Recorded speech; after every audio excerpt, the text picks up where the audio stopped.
A brief history of Esperanto and why it failed. Esperanto's creator was L. Zamenhof, who was an ophthalmologist and created the language in 1887. The intention of the language was for it to be an international language, and everyone's second language. According to Zamenhof, a reason he created the language was to inspire world peace, as he thought personally that miscommunication was a big reason for wars and other conflicts. Esperanto is a constructed international auxiliary language, which means it was created by a person, L. Zamenhof, with the intent of international language. Pros of Esperanto. It has a large amount of suffixes, like un or multi, like unhappy. That's un is a suffix, which makes it very easy to communicate effectively with a few words. That is why the original vocabulary was only about 900 words, but Zamenhof quickly realized that he needed more words to communicate more advanced topics, and the vocab was quickly expanded upon. Another pro of Esperanto is the easy pronunciation for speakers of Indo-European languages. Let's quickly gloss over the phonology. The consonants are m, n, p, b, t, d, k, g, c, and sometimes d, ch, j, f, v, s, z, sh, j, h, h, l, y, and r. The language has 5 monophthongs and 6 diphthongs. It uses a standard 5-vowel alphabet: E, U, E, O, A. Not alphabet, I mean vowel system. And the diphthongs are I, Au, E, Eu, Oi, and Ui. As you can see, the phonology is quite easy to comprehend or head against, and that's another pro of the Esperanto language. Orthography, everything the same as English except these letters.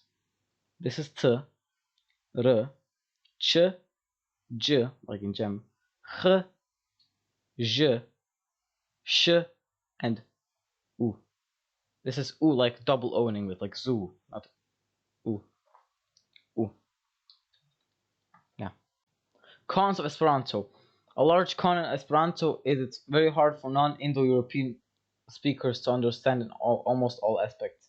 The phonology, orthography, and grammar are all very, very inspired from Indo-European languages like it's Italian, Spanish, and other Indo-European languages.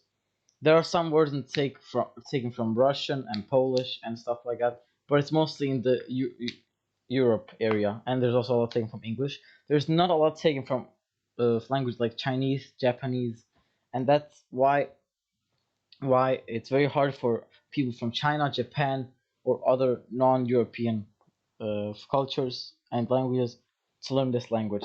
That's what makes this not really an international language, more like a European-centric language, which is one of the reasons that it's not really a good international language. And other conlangs of like Tokipona, Esperanto, and Zamenhof's achievements.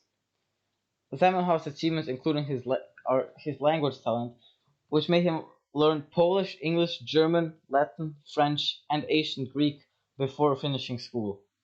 Esperanto's achievements are quite big, including the fact that it's the largest constructed international auxiliary language, which means it's the largest attempt of the auxiliary language.